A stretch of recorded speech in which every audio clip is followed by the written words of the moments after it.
கர்த்தருடைய நாம மகிமைப்படுவதாக. நான் உங்கள் சகோதரி மெஸ்ஸியா பாக்கியம். கர்த்தர் இன்றைக்கு நமக்கு தருகிற வசனம் எரேமியா 33:6 வசனம். இதோ நான் அவர்களுக்கு சௌக்கியமும் ஆரோக்கியமும் வரப்பண்ணி அவர்களை குணமாக்கி அவர்களுக்கு பரிபூர்ண சமாதானத்தையும் சத்தியத்தையும் வெளிப்படுத்துவேன் என்று சொல்லி வாக்கு கொடுக்கிறார்.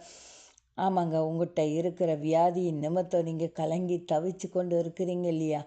இந்த நோய் எதுவாக முடியுமோ, எத்தனை நாள் இந்த ஆஸ்பத்திரிக்கு நான் அலைகிறேன், எத்தனை வருடம் அந்த நோய் சரியாகும்னு காத்திருக்கேன், ஆனால் இதிலிருந்து எனக்கு ஒரு விடுதலை இல்லையே என்று சொல்லி நீங்கள் கலங்கி கொண்டு இருக்கலாம்.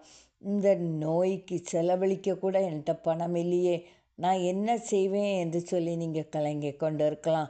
ஆனால் தேவாதி தேவன் உங்களுக்கு அருமருந்தாக இதோ உங்கள் பக்கத்தில் நிற்கிறார். அவரால் கூடாத காரியம் ஒன்றுமில்லை.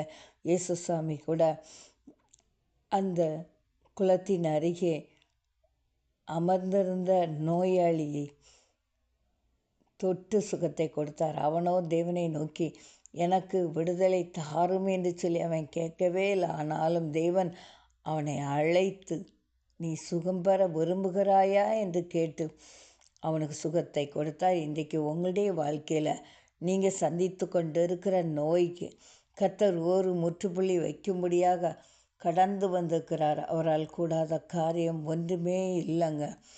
சர்வ வல்லவர் உங்களுக்கு சுகத்தையும் பலத்தையும் தருகிறது மட்டுமில்லாமல் பரிபூர்ண சமாதானத்தையும் சத்தியத்தையும் வெளிப்படுத்துவேன் என்று சொல்லி வாக்கு கொடுக்கிறார்.